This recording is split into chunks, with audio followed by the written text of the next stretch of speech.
Nakakahiyaman. Kakapalan ko na yung mukha ko. Para sa anak ko. Meron kasi sakit sa enchong. Kailangan ko na siya mapacheck up at mabilan ng gamot. Kayo talagang mahihirap oh. Lahat talaga gagawin nyo para lang makapanloko.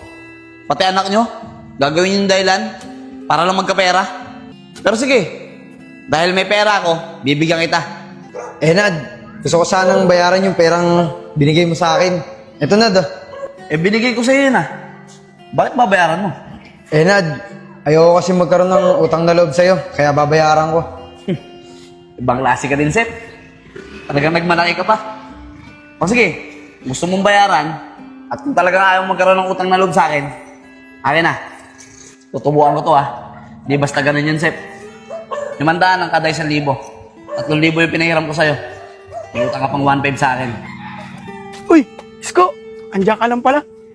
Binatira pa ba sa sahod mo? Ay, Nico, wala na eh. Nabigay ko na lahat kay nanay. Bakit ba, Nico? Isko, manghiram sana kasi ako sa'yo eh.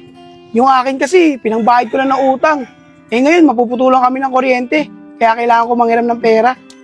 Pasensya ka na, Nico ah. Wala akong papahiram sa'yo. Try mo yung kay Joseph. Yung ibabayad niya kay Enad, hiramin mo muna. Sa bagay, Isko, tama ka. Sige, diyan ka muna, Isko ah. Pupunta ako si Joseph. Maraming salamat ah. Sige, Nico, ingat. Sana nandun pa si Joseph sa bahay nila. Sana hindi pa siya nakakabayad kay Enad. Uy, Chong! Andiyan ba tatay mo? Opo, Kuya Nico. Wait lang po, tatawagin ko lang. Sige, Chong. Tay! Tay, tawag ka po ni Kuya Nico. Nasaan? Nandyan po sa labas. Sige. Oh, para Nico, bakit mo kayo nahanap? Sep, tatanong ko lang sana. Kung naibayad mo na yung pera na hiniram mo kay Enad, hiramin ko sana. Ay, Nico, pasensya ka na. Naibayad ko na kay Enad eh. Ganun ba, Sep? O sige, kay Enad na lang rin ako manghiram. Paano? Dito na ako. Nagmamadali rin kasi ako eh. Oy, Nico, sandali lang. Hindi ko nasabi kay Nico yung ginawa sa akin ni Enad.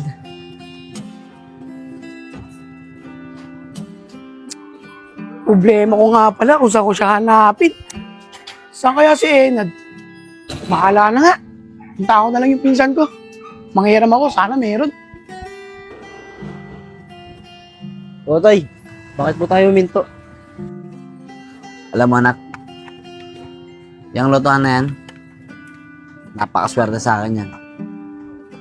Kasi kung di dahil dyan sa lotohan na yan, baka hanggang ngayon, mahirap pa rin tayo. Talaga po, tay. Napakaswerte niyo po pala dyan sa lotohan na yan. Tama ka dyan anak. Uy, si Enad yun ah. Buti na tiyempuhan ko. Uy, Nad! Teka lang. O Nico, bakit? Anong kailangan mo? Pinakamadali kasi kami ng anak ko eh. Nad, manghiram lang sana rin ako sa'yo. Kailangan lang kasi. Mapuputulan kami ng kuryente. Ayos kayo ah. Bakit pagka nagigipit kayo magkakaibigan, ako lagi hinahanap nyo? Di nyo ba kayang gumawa talaga ng paraan? Pag nagigipit kayo, ako na lang lagi hinaasahan nyo. Bakit? Porket alam nyo na may pera ako, ganun ba? Nad, kaibigan mo rin naman kami, di ba? Tsaka natatanda mo ba yung nangangailangan ka? Tinulungan ka rin naman namin ni Isko, di ba? Ay naku, Nico. O sige, sabihin na nga ating kaibigan ko kayo. Pero noon yun, nung mahirap pa ako, Nico, di na tayo parehas ng level ng pamumuhay ngayon. Tsaka isa pa, oo sige, natulungan nyo ako. Pero sa 100 pesos, isusumbat mo sa akin, magpapatawa ka ba? Nico, binayaran ko na yun sa inyo ni Isko. 1,000 pa nga yung binigay ko, di ba? Halos tag 500 na nga kayo dun eh. Hindi ko na nga kinuha yung sukli eh. Tapos isusumbat mo pa sa akin? Nad, hindi ko naman sinusumbat eh. Pero sige Nad, kahit hindi na lang kaibigan turing mo sa akin, pwede bang pautang ako? Tubuan mo na lang. O yun naman pala eh. Kaya pa sinasabi, kung ano-ano pa sinusumbat mo. Kano ba kailangan mo? 3K lang Nad. Oh, 3,000 yan ah. 500 ang tubo sa 1,000. Pali 1,500 ang tubo ng 3,000. Nad, parang ang laki naman ng tubo mo. Di ka ba karmahin yan? Bakit Nico, ayaw ba? Akin na, madali akong kausap. Hindi, sige Nad, wag na. Maraming salamat dito ha. Babayaran ko na lang pag sahod ko. O, sige, wag na wag mo akong tatakbuhan ha. Kaya kitang hanapin kahit saan. Sige Nad.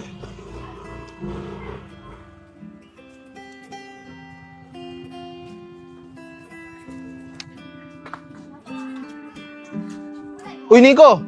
Uy, balita. Nakairam ka ba? Oh, Isko. Kay Enad, ang laki nga ng tubo eh.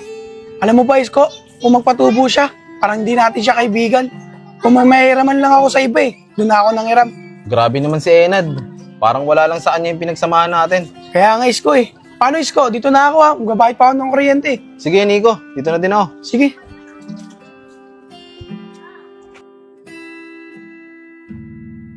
Nico, grabe pala ginawa sa'yo ni Enad, ano? Kaya nga, Isko eh. Grabe talaga ginawa nun sa akin. Kaya, Isko, huwag mo na subukan manghiram dun ha. Iba na ugali niya. Binago na siya ng pera. Oo nga, Nico. Parang di niya tayo kaibigan. Teka lang, ganun din kaya ginawa niya kay Joseph, tulad nun sa'yo? Di ko alam, Isko eh. Tara, puntahan natin si Joseph. Tanongin natin kung ganun din ginawa sa kanya. Sige, Nico. Tara, puntahan natin. Tara. Uy, Sep. Buti na lang nandiyan ka. May tatanong lang sana kami sa'yo eh. Oh, ano yun mga pre? Eh, Sep. Inungutang ka ba kay Enad? Tinubuhan ka ba niya na malaki? Kasi sa akin, ang laki ng tubo niya eh. Oo, Nico. Ayun nga yung dati sasabihin ko sa'yo kahapon eh. Kaso nagmamadali kang umalis eh. Nadali ka rin pala na Enad. Oo, Sep eh. Kaya ako, Nico, hindi na ako lalapit kay Enad. Pero kahit ganun yung ginagawa niya sa atin, kaibigan pa rin ang turing ko sa kanya. Kaya sana, Nico, Isko, ganun din kayo. Oo naman, Sep. Kahit nag-iba man ugali niya, kaibigan pa rin natin siya.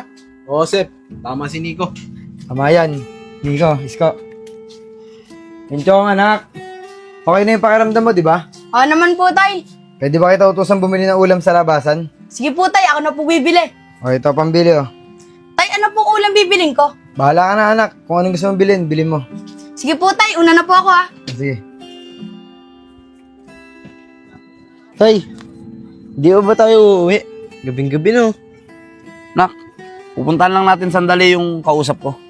Eh, mag-i-invest kasi ako ng pera sa kanya eh. Doon sa negosyo niya. Para naman kahit papaano, kumikita pa rin yung pera natin. Tay, okay lang po ba yan? Okay lang yun, anak. Tsaka, huwag ka mag-alala. Alam ko ginagawa ko. Uy, Tay, sendyong po yun ah. Tiyong! Uy, Vince. Kuya Enad. Kayo po pala. Siya nga pala, Chong. Matanong ko lang. Totoo ba na nagkasakit ka? Ayaw po, nagkasakit po ako. Salamat nga po kay Kuya Nico at kay Kuya Isko eh. Tinulungan nila si tatay para mapagamot ako. Ganun ba, Chong? Eh sa akin, di ka ba magpapasalamat? Bakit po, Kuya Enad? Okay, alam ko na. Di pala nabanggit sa'yo ng tatay mo na sa akin ang galing yung pera pinapagamot niya sa'yo. Kung hindi dahil sa pera ko, baka hanggang ngayon hindi ka pa magaling. Eh talagang mahihirap oh. Tinulungan na kayo, pero hindi pa rin kayo marunong tumanaw ng utang na loob. Sira ng araw. Tara na nga, Vince. Mga ugaling squatter talaga kayo.